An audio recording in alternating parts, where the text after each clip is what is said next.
Kita sekarang sudah berada di bulan April 2026 dan udara krisis global makin terasa mencekik leher.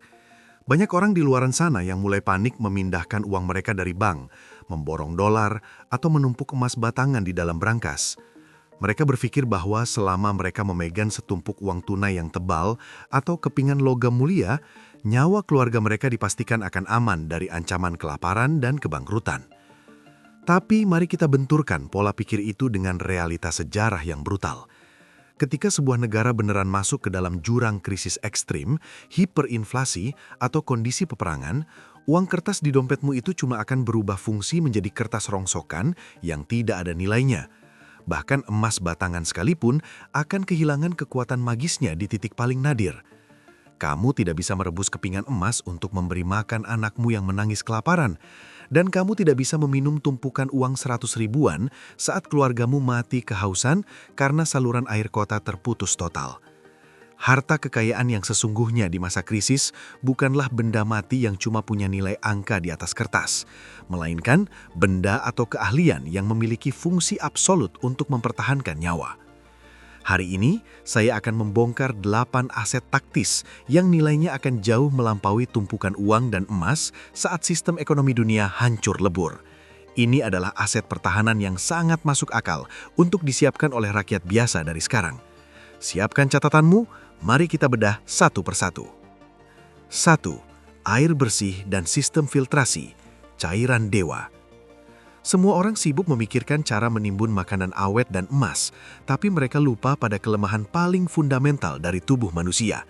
Kamu bisa bertahan hidup berminggu-minggu tanpa mengunyah makanan, tapi kamu akan mati secara mengenaskan hanya dalam waktu 3 hari tanpa asupan air. Di masa krisis yang parah, infrastruktur kelistrikan kota adalah hal pertama yang akan lumpuh. Ketika listrik mati total, pompa air PDAM dan mesin sanyo di rumahmu akan ikut mati, membuat keran air menjadi kering kerongkang. Menyimpan stok beberapa galon air minum di rumah memang wajib, tapi itu akan habis dalam hitungan hari. Aset yang sebenarnya jauh lebih mahal dari emas adalah alat filtrasi atau penjernih air portable, serta stok pil klorin pembunuh bakteri. Dengan memiliki alat penyaring ini, kamu memiliki kekuatan untuk menyulap air hujan, air sungai, atau genangan air kotor menjadi air minum steril yang sangat layak konsumsi. Di tengah kota yang kehausan, alat penyaring air ini akan membuatmu bertahan hidup paling lama. 2. Bibit tanaman pangan, pabrik kalori pribadi. Menimbun sekarung beras atau mie instan memang langkah pertahanan awal yang bagus, tapi makanan timbunan punya batas waktu, dan akhirnya akan habis juga dimakan keluargamu. Ketika rantai distribusi logistik antar kota terputus dan rak-rak swalayan ludes di jarah massa, kamu tidak bisa lagi mengandalkan uang untuk membeli bahan makanan dari luar. Jika krisis ini berlangsung panjang berbulan-bulan, orang yang hanya mengandalkan makanan timbunan pada akhirnya akan ikut kelaparan. Aset paling berharga di situasi ini adalah ratusan butir bibit tanaman pangan yang harganya sekarang mungkin cuma ribuan rupiah. Bibit kangkung, bayam, tomat, cabai, hingga bibit umbi-umbian kayak singkong dan ubi jalar adalah pabrik kalori mini yang bisa terus-menerus memproduksi makanan dari sepetak tanah atau pot di rumahmu. Memiliki bibit dan pengetahuan cara menanamnya berarti kamu memegang kendali penuh atas produksi makananmu sendiri tanpa harus mengemis pada bantuan pemerintah yang mungkin tidak pernah datang. 3. Obat generik dan kotak P3K, mata uang pasar gelap. Saat tatanan masyarakat hancur akibat resesi ekstrim, lupakan soal asuransi kesehatan mewah atau layanan rumah sakit umum. Fasilitas kesehatan akan langsung kolaps, dipenuhi pasien, dan kehabisan stok obat-obatan impor. Dalam sejarah negara-negara yang pernah hancur, mayoritas orang justru meninggal secara tragis bukan karena kekerasan fisik, melainkan karena infeksi luka kecil yang membusuk, tetanus, atau dehidrasi akut akibat diare ringan yang tidak segera diobati. Menyiapkan sebuah kotak darurat berisi obat-obatan esensial adalah investasi nyawa yang mutlak.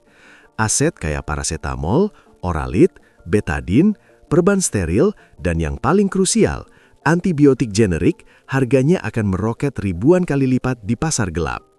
Di dunia yang sedang kacau, sebotol kecil antibiotik untuk menyembuhkan anak yang demam parah akan dengan mudah ditukar dengan perhiasan emas atau berkilo-kilo beras oleh orang tua yang sedang putus asa. 4. Sumber energi mandiri, panel surya, dan bahan bakar. Peradaban modern kita sangat rapuh karena 100% bergantung pada aliran listrik terpusat.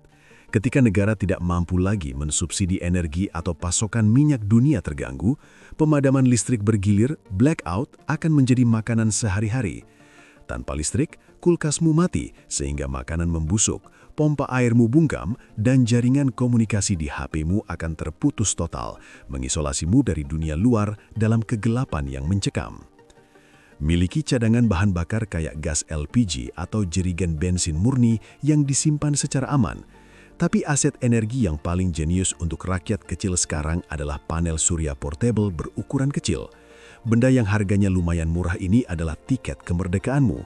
Saat seluruh tetanggamu hidup dalam kegelapan dan kepanikan tanpa informasi, panel suryamu tetap bisa menyalakan lampu darurat, menghidupkan radio, dan mengisi daya HP untuk memantau situasi terkini.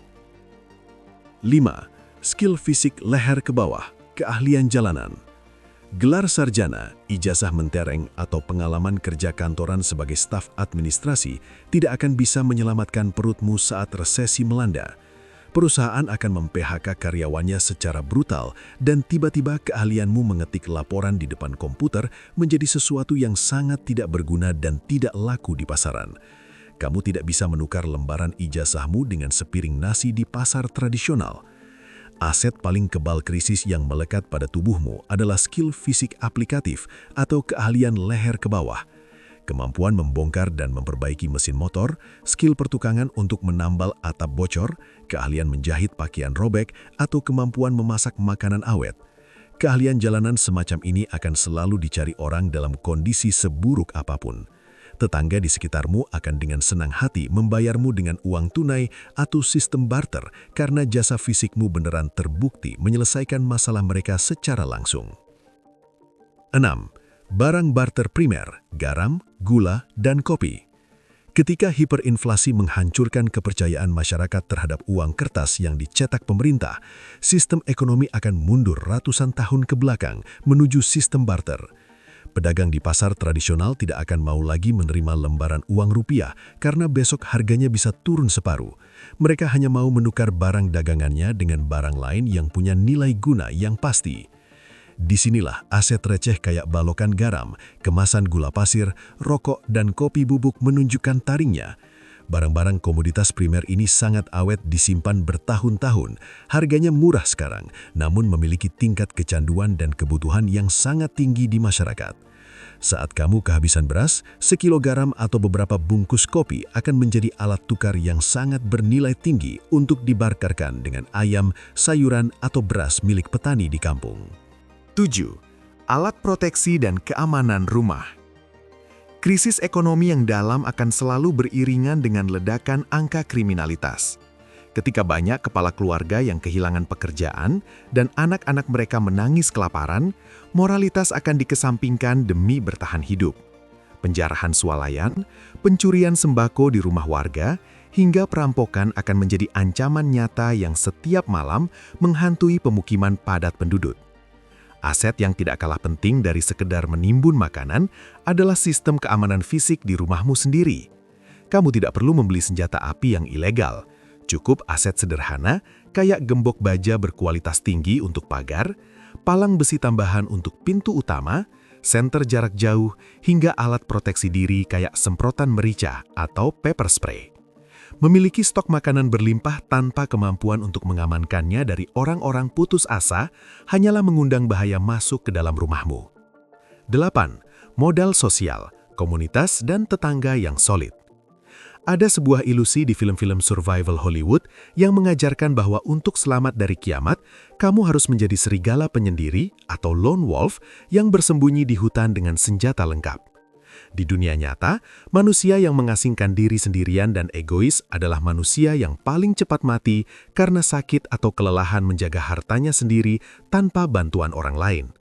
Aset pertahanan terkuat yang beneran tidak bisa dibeli dengan emas berkilo-kilo adalah hubungan baik dengan tetangga kanan kirimu. membangun modal sosial dengan bersikap dermawan, sering ikut kerja bakti dan saling mengenal warga di gang rumahmu adalah asuransi nyawa yang sesungguhnya. Saat krisis tiba, komunitas tetangga inilah yang akan membentuk regu Siskamling untuk menjaga keamanan kampung bersama, saling berbagi stok makanan yang menipis, dan saling merawat ketika ada keluarga yang jatuh sakit. Saudara-saudaraku yang mengedepankan logika, krisis ekonomi global bukanlah sekadar mitos atau dongeng belaka. Ini adalah siklus peradaban yang pasti akan berulang, menyapu bersih orang-orang yang sombong dan naif, namun akan melewatkan mereka yang sudah bersiap jauh-jauh hari. Jangan mengira bahwa hanya karena kamu tidak punya uang bermiliar-miliar di bank, kamu tidak punya peluang untuk melindungi keluargamu dari ancaman kelaparan dan kebangkrutan. Harta kekayaan yang sejati saat sistem dunia sedang runtuh bukanlah apa yang ada di dalam rekening atau kotak perhiasanmu, melainkan seberapa mandiri dan siap kamu menghadapi kehancuran fasilitas modern.